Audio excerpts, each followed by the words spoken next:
Jake Torres wiped the grease from his hands with an old rag and stepped back from the mining station's main generator. The humming sound told him everything was working fine now. 3 days of constant repairs had finally paid off. He looked around the cramped engine room of mining station Bravo 7 and smiled. This was his world. Pipes, wires, and machines that made sense when you knew how to listen to them. Lucy Carter poked her head through the doorway and grinned at him. She was the station's chief engineer, and one of the few people who understood Jake's love for fixing things. Her blonde hair was pulled back in a messy ponytail, and her blue coveralls were stained with hydraulic fluid. She had been working on the water recycling system all morning.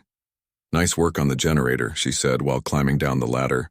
"The power readings are better than they've been in months." Jake nodded and started putting his tools away. Just needed someone to actually look at it instead of running diagnostics all day. Sometimes you have to get your hands dirty. Sam Rodriguez walked in carrying 2 cups of coffee. He was the station's best pilot and had just finished his shift flying supply runs between the asteroid belt and the main colony ships. His dark hair was still messy from wearing a flight helmet, and he looked tired but happy. Sam was always happy after a good flight. "Coffee for the heroes," Sam said while handing them each a cup. "I heard you two finally tamed the beast." The 3 of them had been working together for almost 2 years. Jake had come to the mining station after getting tired of fixing ships on Earth. Lucy had joined the deep space program straight out of engineering school. Sam had been flying since he was 16 and loved being out in the black between the stars. They made a good team. Jake was about to answer when all the lights went out. Emergency power kicked in a second later, bathing everything in red light. The station's alarm system started wailing. Lucy immediately went to the control panel and started checking readings. "What the hell?" Sam muttered while looking around. Lucy's face went pale as she read the displays. "Jake, this isn't a power failure. Something is interfering with our electrical systems from outside." "Pirates?" Sam asked while moving toward the communications panel. "No," Lucy said quietly. "The interference pattern is like nothing I've ever seen. It's not human technology." Jake felt a cold chill run down his spine. They were 3 months out from the nearest human settlement and completely alone in this part of space. Mining Station Bravo 7 was supposed to be a safe assignment. They processed rare minerals from asteroids and sent them back to Earth. Nothing exciting was supposed to happen here. The station shuddered like something massive had just grabbed it. Coffee spilled across the floor as all 3 of them grabbed onto whatever they could find. Through the small window, Jake could see strange lights moving outside. The lights were blue and silver and seemed to dance around the station like living things. "The hangar bay doors are opening," Lucy said while staring at her instruments. "I didn't give that command." Sam ran toward the hangar bay with Jake and Lucy right behind him. When they got there, they stopped dead in their tracks. A ship unlike anything they had ever seen was docking with their station. It was enormous and seemed to be made of some kind of crystal that glowed with its own light. Strange symbols moved across its surface like words written in liquid fire. "Holy shit," Sam whispered. The ship finished docking and a section of its wall simply dissolved away. 3 figures walked through the opening and onto their station. They were tall and thin with golden scales covering their skin. Their eyes were large and completely black. They wore robes that seemed to be made of the same glowing crystal as their ship. The one in the center raised its hand and spoke. The words came out as a series of musical tones, but somehow Jake could understand them perfectly. "Humans of this vessel, you will come with us. The Emperor requires your presence." Jake looked at Lucy and Sam. They both looked as confused and scared as he felt. This was first contact with an alien species, and it was happening to 3 mechanics on a mining station in the middle of nowhere. "Who are you?" Lucy asked while trying to keep her voice steady. "We are servants of the Zephyrian Empire. Your species has been selected for a task of great importance. You will not be harmed if you cooperate." Sam stepped forward. As their pilot, he was used to dealing with unexpected situations. "What kind of task? And what happens if we don't want to cooperate?" The alien in the center tilted its head like it was considering the question. "Your planet will be consumed along with the rest of this galaxy if you refuse. The choice is yours." Jake felt his heart racing. These aliens were talking about the destruction of Earth like it was no big deal. He had always wondered what it would be like to meet beings from another world. He had never imagined it would be like this. "Give us a minute to think about it," Jake said. The alien nodded. "You have 60 of your seconds." Lucy grabbed both of their arms and pulled them into a huddle. "What do we do?" she whispered. "We don't have a choice," Sam said quietly. "If they wanted to hurt us, they would have done it already." "And if they're telling the truth about Earth being in danger?" Jake nodded. "We have to go with them. We can't risk everyone we know dying because we were too scared." They turned back to face the aliens. "We'll come with you," Jake said. The lead alien made a sound that might have been approval. "Wise, you will bring nothing except what you wear. Our journey will be long and your primitive possessions would not survive the passage between stars." Jake took one last look around the station that had been his home for 2 years. He had no idea if he would ever see it again. The 3 aliens turned and walked back toward their ship. Jake, Lucy, and Sam followed them through the opening in the crystal wall. The inside of the alien ship was even stranger than the outside. The walls curved in impossible ways and seemed to show views of distant stars even though they were clearly inside a solid structure. The air smelled like flowers and electricity. Strange music played softly from everywhere and nowhere. "Prepare yourselves," the lead alien said. "We travel now to the heart of the Zephyrian Empire. You are about to meet the most powerful being in this part of the galaxy. Try not to disappoint him." Jake felt the ship beginning to move. Through what he hoped was a window, he watched mining station Bravo 7 growing smaller and smaller until it disappeared entirely. He was leaving everything he had ever known behind and heading into the unknown, with 3 aliens who talked about destroying planets like it was normal conversation. He grabbed Lucy's hand and squeezed it. She squeezed back and gave him a worried smile. Sam was staring out at the stars with the same expression he always had when flying, excited and a little scared but ready for whatever came next. The alien ship jumped to faster-than-light travel and the stars outside became long streaks of light. Jake Torres, Lucy Carter, and Sam Rodriguez were no longer just mechanics on a mining station. They were humanity's representatives to an empire that spanned the stars, and they had no idea what was waiting for them. The journey through space took 3 days, and Jake felt every hour of it. The Zephyrian ship moved faster than anything humans had ever built, but it still took time to cross the distance between star systems. Jake spent most of the trip trying to understand the alien technology around him. Everything was smooth curves and crystal surfaces that glowed with their own light. No bolts, no welds, no obvious way that any of it had been put together. Lucy was fascinated by the ship's power systems. She had found what looked like an engine room, though the Zephyrians called it something that translated as the heart chamber. Instead of massive mechanical parts, there were floating crystals that spun in perfect circles while energy flowed between them like liquid lightning. When she asked how it worked, the aliens just said it was harmony of the elements and looked confused when she wanted technical details. Sam had made friends with one of the ship's pilots, a young Zephyrian named Kess who seemed curious about human flight methods. Sam tried to explain how human ships used thrust and momentum, but Kess kept talking about singing to the void and dancing with gravity. Neither of them could understand the other's approach to flying, but they both loved the freedom of moving through space. On the 3rd day, Jake saw their destination through one of the crystal windows. The Zephyrian homeworld was beautiful in a way that made his chest tight. It was larger than Earth and covered with cities that looked like they had been grown rather than built. Spires of crystal and metal reached up toward the sky like frozen music. The whole planet seemed to glow with a soft golden light. "Welcome to Zephyros Prime," said the lead alien who had introduced himself as Commander Thys during the journey. "Home to 40 billion souls and the greatest libraries in the galaxy." Their ship descended through the atmosphere and landed in what had to be the capital city. The buildings around the landing pad were so tall that Jake couldn't see their tops. Thousands of Zephyrians moved through the streets below, all wearing the same flowing robes in different colors. The air outside smelled clean and fresh like earth after a spring rain.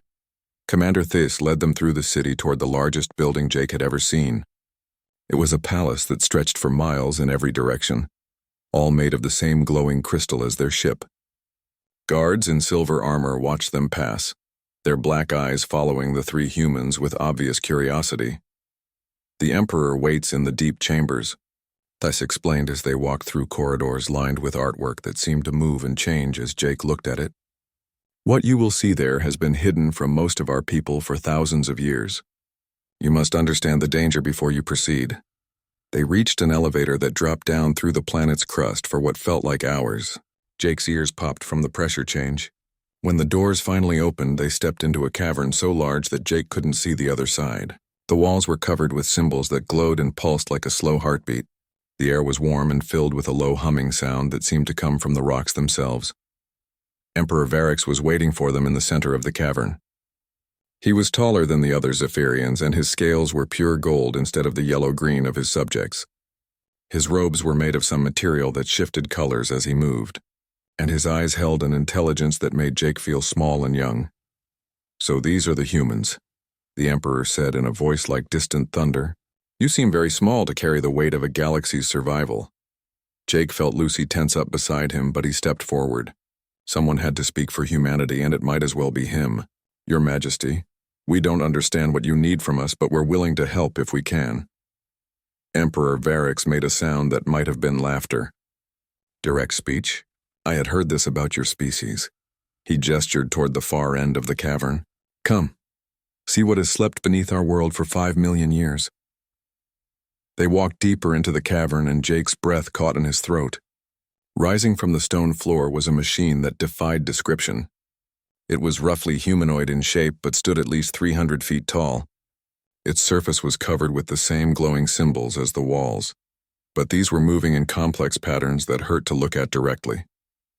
The machine's face was serene and beautiful, with closed eyes that seemed to be waiting for something. "We call it the Colossus," Emperor Varix said quietly. "Built by the predecessors, a race that vanished before our civilization began. We have studied it for millennia but never dared to activate it." Lucy walked closer to the base of the machine, her engineer's mind trying to process what she was seeing. "What does it do?" "We believe it was designed as a weapon," Commander Thess answered. "Our best scholars think it has the power to destroy entire star systems, perhaps entire galaxies." Sam whistled softly. "And you want us to turn it on?" "The Devourers have returned," Emperor Varix said, and Jake heard real fear in his voice for the first time. "Ancient beings of pure hunger that consume everything in their path. They came from the void between galaxies, and our weapons cannot touch them. 3 of our worlds have already fallen."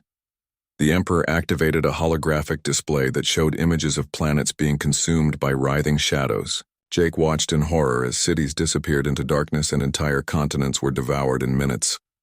"Our technology is advanced, but it follows rules and patterns," Emperor Varix continued. "The Devourers seem to exist outside those rules. We believe only beings capable of true chaos can defeat them. Beings like humans." Jake stared up at the Colossus. Its surface was covered with panels and interfaces that looked almost familiar. There were sections that reminded him of control systems he had worked on, though infinitely more complex. His hands itched to touch the machine to figure out how it worked. "What makes you think we can activate it when your people can't?" Lucy asked. Commander Theiss pulled up another display showing human history. "Your species reached spaceflight in less than a century after learning to fly. You split the atom before you fully understood its structure. You send explorers into the unknown without knowing if they can return. This reckless curiosity is unique in the galaxy. Most species spend thousands of years perfecting their understanding before attempting anything dangerous," Emperor Varix added. "Humans act first and learn later. We believe this approach might be exactly what the Colossus requires." Jake looked at his friends. Lucy was studying the machine's base structure with intense concentration. Sam was walking around the perimeter, his pilot's instincts telling him this was something meant to fly. Both of them looked excited despite the danger. "What happens if we're wrong?" Jake asked. "What if turning this thing on destroys your planet?" Emperor Varix's golden scale seemed to dim. "Then we die quickly instead of slowly. The Devourers will reach Zephyros Prime within a year. At least this way we have a chance." Jake nodded slowly. He understood desperate times and desperate measures. He had seen what happened when people gave up hope. "We'll try. But we do this our way, not yours." "Agreed," the Emperor said. "But remember, once the Colossus awakens, there may be no way to control what happens next." Jake spent the next 2 days studying the Colossus while teams of Zephyrian scientists worked around him. They had brought in their most advanced scanning equipment and were taking measurements of every surface and symbol. The aliens moved carefully around the ancient machine, never getting closer than 10 feet to its base. They treated it like a sleeping god that might wake up angry if disturbed. Lucy was working with a team of engineers trying to understand the power systems buried in the cavern walls. The energy readings were unlike anything she had ever seen. The whole chamber was connected to the planet's core through a network of crystal conduits that ran deeper than their scanners could reach.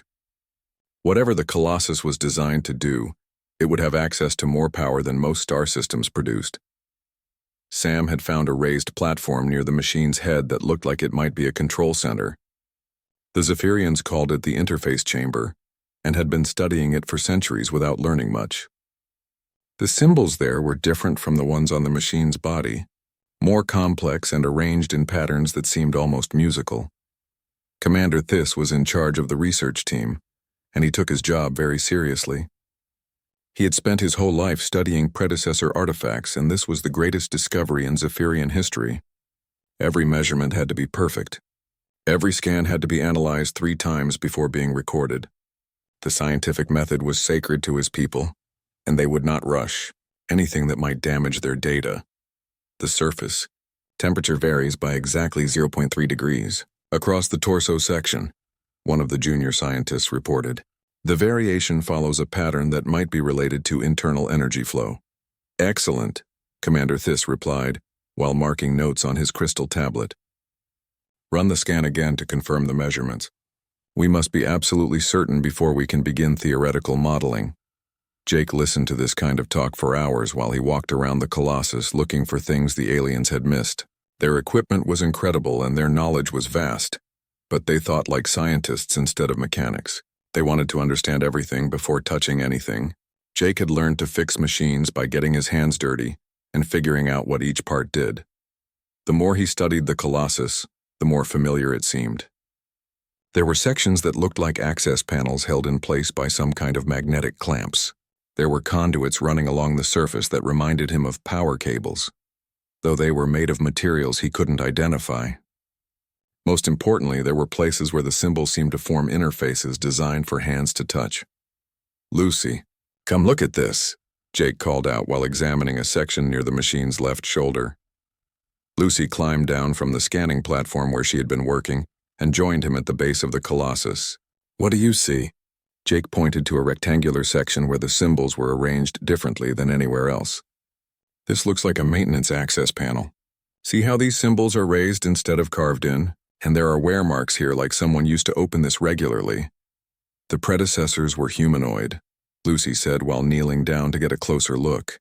"Their hand size would be similar to ours." Commander Thys overheard them talking and hurried over with 3 other scientists. "Please step away from the machine," he said in the tone adults used with children near dangerous equipment. "We have not completed our safety analysis of that section." "How long will that take?" Sam asked while joining the group. "Several more days at minimum," Thys replied.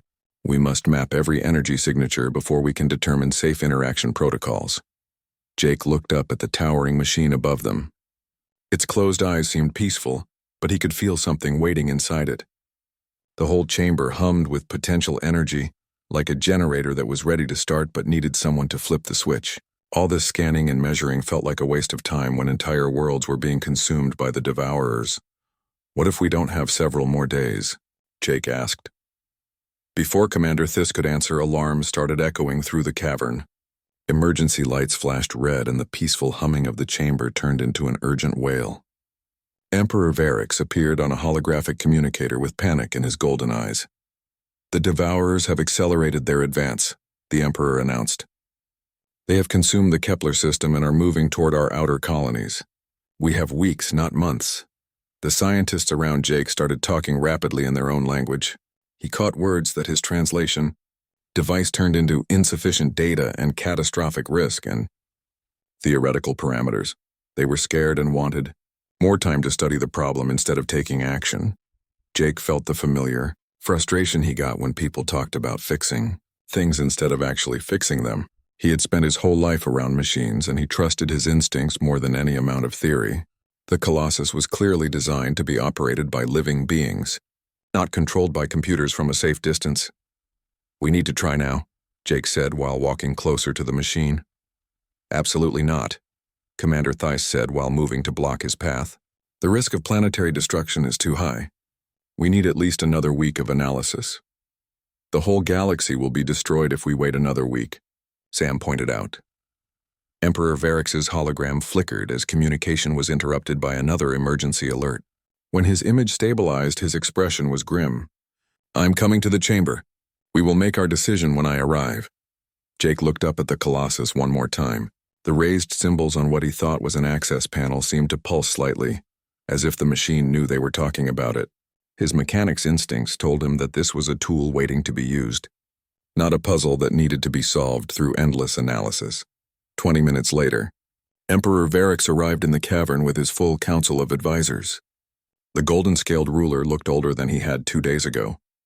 The stress of watching his empire face extinction was taking its toll.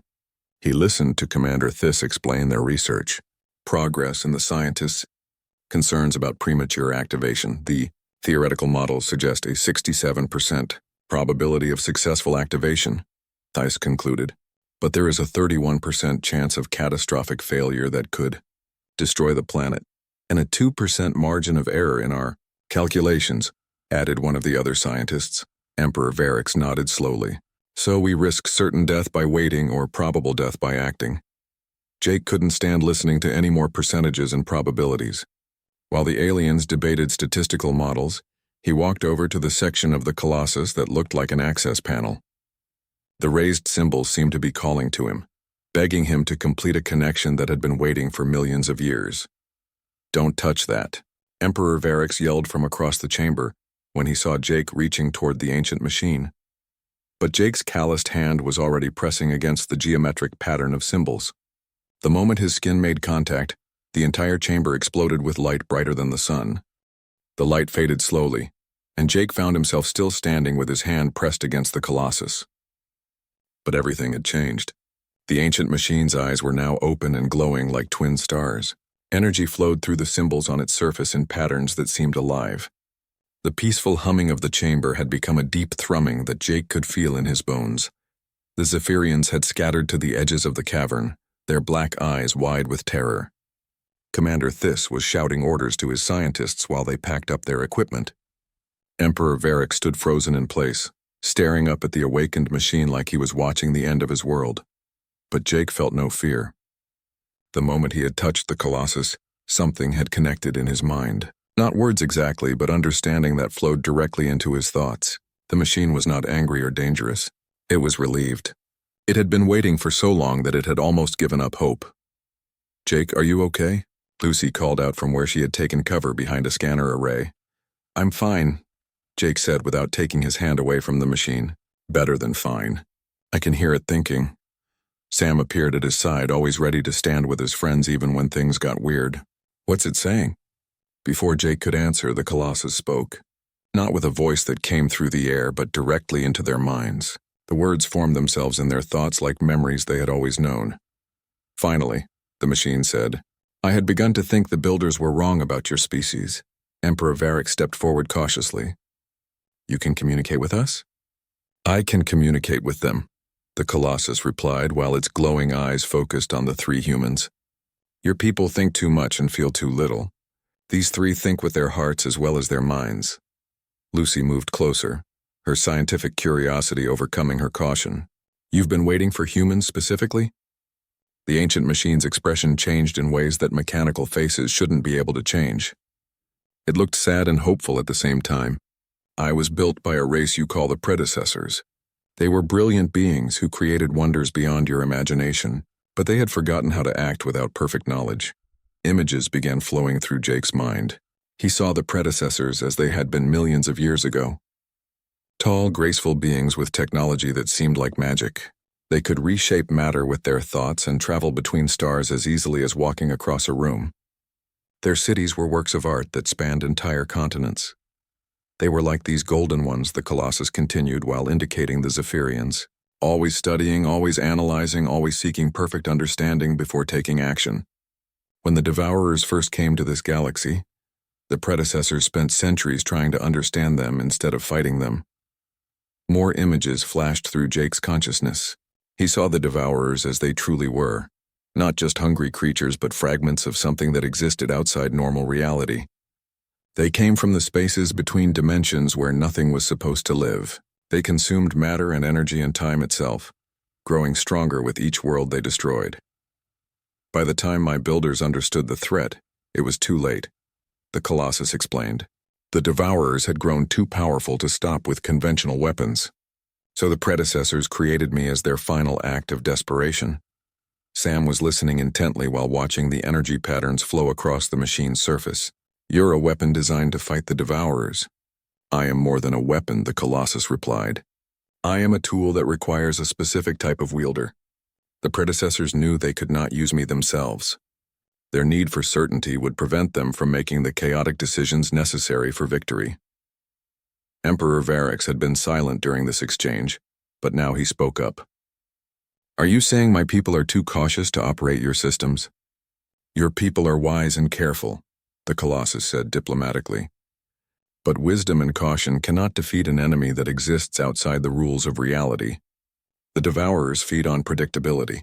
They can counter any planned attack because they understand logic better than most living beings. Jake felt the machine systems opening up to him like doors in his mind. He could sense vast networks of power and control that stretched throughout the chamber and deep into the planet's core. The Colossus wasn't just a single machine.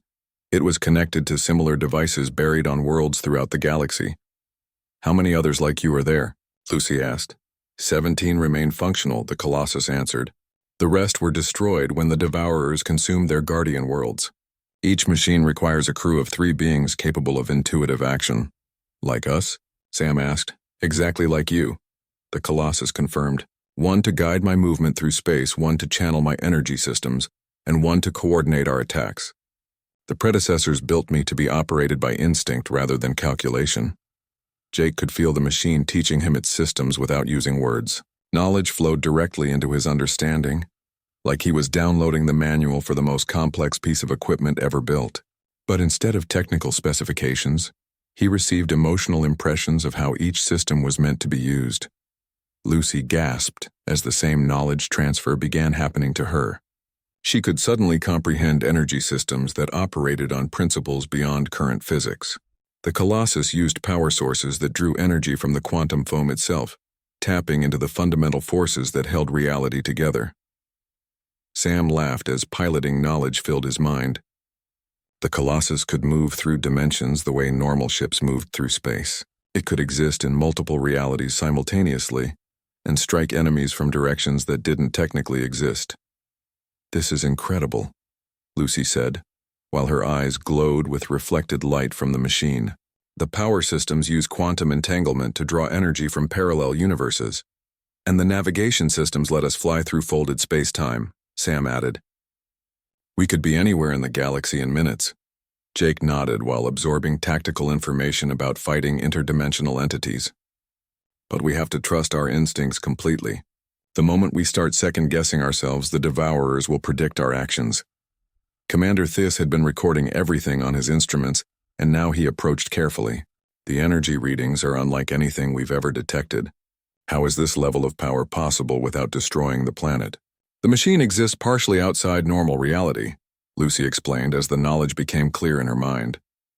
Most of its mass is stored in pocket dimensions that only connect to our universe when needed. Emperor Varix looked up at the awakened Colossus, with something approaching worship in his golden eyes. Can you truly defeat the Devourers? We can, Jake said with absolute certainty. But only if we act like humans instead of trying to think like Zephyrians. The Colossus stood up slowly, its 300-foot frame unfolding with grace that defied its size. The chamber ceiling opened like a flower blooming in reverse, revealing the star-filled sky above. The ancient machine was ready to fulfill the purpose it had waited 5 million years to serve. The Colossus lifted off from the cavern with a grace that seemed impossible for something so massive. Jake felt every movement through his connection to the machine as they rose through the planet's atmosphere and into the darkness of space. Lucy was monitoring the energy systems that flowed around them like rivers of light. Sam was learning to navigate through dimensions that had no names in any language. Behind them, the entire Zephyrian fleet followed at what they considered a safe distance. Hundreds of crystal ships arranged in perfect formations, each one crewed by beings who had spent their whole lives studying the art of war. Emperor Varix commanded the fleet from his flagship, watching through his instruments as 3 humans piloted a machine his people had worshipped for millennia. The nearest devourer is consuming the Arcturus colony. Commander Thys reported over the communication system. The colony has been sending distress calls for 6 hours. Jake felt the Colossus respond to his desire to help before he even formed the thought consciously. The ancient machine folded space around itself and emerged from hyperspace near a world that was dying. The planet's surface was covered with writhing shadows that moved like liquid darkness. Cities disappeared into the black mass while mountains crumbled and oceans boiled away. Mother of God, Sam whispered as he stared at the destruction below. The Devourer was bigger than Jake had imagined from the holographic displays. It stretched across half the planet's surface and extended tentacles of shadow into the upper atmosphere. But the worst part was that it seemed aware of their presence. The darkness shifted and flowed toward their position like it was looking at them. The Zephyrian fleet is taking attack positions, Lucy reported while monitoring their communications. Admiral Corex is requesting permission to engage. Tell them to wait, Jake said. Let's see what this thing does first. The Zephyrian ships opened fire with weapons that could crack moons in half. Beams of concentrated energy struck the Devourer from dozens of different angles in a coordinated assault that should have destroyed any normal enemy. The darkness absorbed every shot without showing any sign of damage. In fact, it seemed to grow slightly larger after each impact. It's feeding on their energy, Lucy realized with horror. Every attack makes it stronger. The Devourer began moving toward the fleet with a speed that defied physics. Tentacles of shadow reached out across space, ignoring the vacuum like it was nothing more than air. 3 Zephyrian ships disappeared into the darkness before the rest of the fleet could retreat to a safe distance. "This is Admiral Corex," came a transmission filled with static and fear. "Our weapons are useless. We are falling back to minimum engagement range." Jake felt the Colossus analyzing the enemy through senses that existed in multiple dimensions simultaneously. The machine's understanding flowed into his mind like cold water. The Devourer was not really a single creature but a collection of fragments from a dead universe. It existed partially outside normal space-time, which allowed it to ignore most forms of attack.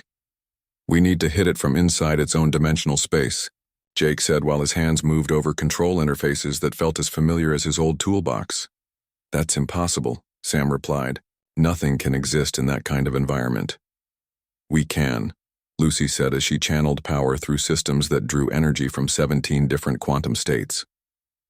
"The Colossus exists in multiple dimensions at once. We can follow the Devourer wherever it goes." Jake felt the machine shift around them as Sam guided it into dimensional space that human eyes weren't designed to see. Reality became fluid and strange. The stars outside turned into spirals of light that bent in directions that shouldn't exist. The Devourer was easier to see here, revealed as a massive wound in the fabric of existence itself. "It's beautiful and horrible at the same time," Sam said in a voice full of awe and terror. The Devourer noticed their approach and turned its attention fully toward them. Jake felt its hunger like a physical weight pressing against his mind. This thing had consumed entire galaxies in its home dimension before crossing into theirs. It saw all living beings as nothing more than fuel for its endless appetite. "Jake, it's trying to get inside our heads," Lucy warned while fighting off whispers that promised power in exchange for surrender. "Don't listen to it," Jake replied while guiding the Colossus closer to the creature's core. "It can only predict actions based on logic and fear, so we do something completely crazy instead." The Devourer attacked with tentacles that could slice through reality itself. Jake dodged in patterns that made no tactical sense, moving the Colossus in spirals and loops that confused the enemy's ability to predict their position. Sam laughed like he was riding the best roller coaster ever built, while he steered them through dimensional barriers that shattered like glass around them. "Its core is exposed," Lucy shouted over the sound of tearing spacetime. "I can channel all our power into a single blast." "No," Jake said while an idea formed in his mind that was so stupid it just might work. "Channel all our power into the healing systems instead." "What?" Lucy stared at him like he had lost his mind. "Jake, this thing is trying to kill us and you want to heal it?" "Trust me," Jake said while flying directly toward the Devourer's heart. "Sometimes the best way to fight something is to give it exactly what it doesn't expect." Lucy hesitated for exactly 2 seconds before following his lead. Power flowed through the Colossus in patterns designed for restoration instead of destruction. The machine's healing systems activated with energy levels that could resurrect dead planets. The Devourer paused in confusion as waves of life-giving energy washed over its core. This was the opposite of what any sane opponent would do when facing a creature of pure consumption. For the first time in eons, the entity experienced something other than hunger. Jake guided the Colossus directly into the creature's center, while Lucy channeled healing energy into its wounded existence. Instead of trying to destroy the devourer, they were trying to fix it. The paradox created a feedback loop that the creature couldn't process or counter. "It's working," Sam said in amazement as the darkness around them began to change. "The thing is falling apart." The devourer's form started breaking down as the healing energy reversed its consumption process. Planets and stars that had been devoured began materializing in the space around them, restored to existence by the machine's power. The creature's hunger turned against itself, creating a cascade reaction that spread through its entire being. With a sound like reality sighing in relief, the devourer collapsed into itself and vanished back to whatever dead dimension it had come from. The restored worlds hung in space like newborn stars, whole and healthy and full of life that had been thought lost forever. "Impossible," Admiral Corex whispered over the communication channel. "How did you defeat something that our greatest weapons could not even damage?" Jake smiled as he guided the Colossus back toward normal space. "We didn't defeat it. We confused it so badly that it defeated itself." Emperor Varix appeared on the communication screen with tears of joy running down his golden scales. "The galaxy is saved. Humanity has given us the greatest gift possible." "Just doing our job," Jake replied. "Sometimes you have to break the rules to fix what's broken."